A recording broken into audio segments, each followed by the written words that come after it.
dafa nekk ci liggéey boo xamante ni aussi dañ ko tàmbali pareegul parce que daf ci am zone yoo xamante ni dañ leen curer avant nawet bi am na ci zone boo xamante ni daf ñu fekk ci nawet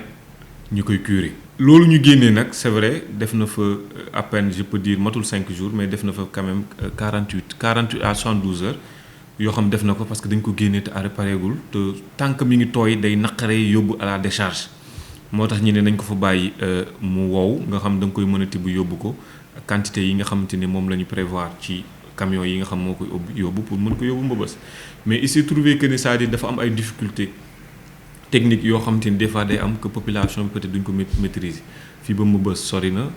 te daf ci am une partie de Mbëbës boo xamante ne tali bi ce n'est plus pratiquement praticable parce que dafa su tawee rek day am ban ba camions yi dañuy am problème pour dugg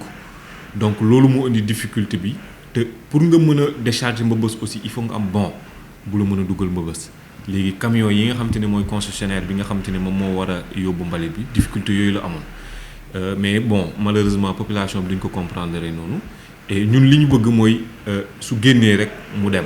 mais léeg-léeg il arrive souvent que mu am ay contretemps ak ay difficultés yoo xam de transport donc loolu moo ci am mais incha allahu rabbi d'ici demain mbalit bi dina dem mais tey la waroon dem il s'est trouvé que ni nag tey mu taw donc comme taw bi kenn mënu ko prévoir te ce qu'on est en train de faire là li ñuy def nii pour population bi la pour population Grand Yoff c'est pour éviter aussi ndox bi bañ a jàll ci seen kër yi mais aussi ji gëm naa ne su ci population bi defutoon wala su ci waa Grand Yoff defutoon mbalit kon heure bi duñ génnee mbalit donc loolu dañ ciy profiter pour sensibiliser nit ñi mais li nga xam te ne moom mooy canal yi c'est pas pour rien ñi fermer ko parce que avant c'était ouvert gis nañ ne heure bi mbalit kese la daan feeñ mais depuis qu'on a fermé mbalit bi wàññeeku na mais malgré ça am na ñu ci tuur mbalit donc ñu xam ne canal du pour mbalit pour ndox la et surtout boobu sax pour eau pluviale moo ko tax a jóg parce que soo xoolee eau pluviale rek moo ci aw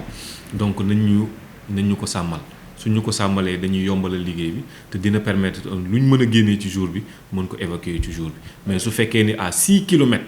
de canalisation yëpp nga curer ko bëgg ko génnee le même jour kooku dama naan c'est quasi impossible te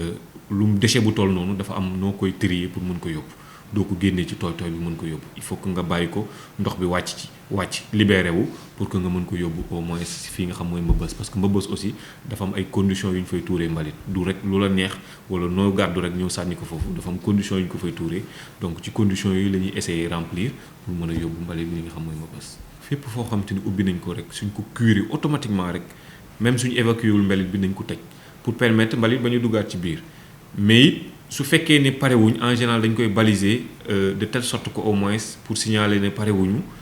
pour éviter aussi accident yi am xale yi wala nit sax di dox parce que foofu en même temps comme dafa jege trottoir bi nit di dox pour bañ a daanu ci biir pour éviter accident yooyu quand même on demande toujours à la société bi nga xamante ne moom moo gagné affaire kii bi pour nu def de telle sorte que au moins mu baliser ko de telle sorte que accident duñ ci am. léegi nag yooyu su amul on va rectifier parce que quand même ñun li nga xamante ne moo ñu ñor mooy nañ def de telle sorte que nañ ko curer ci jàmm. Population bi nga xamante ne mooy population Grand Yoff mën a jàll ci jàmm sans pourtant mu am benn accident donc loolu moom il va de notre responsabilité ñun ñoo war a veiller sur ça et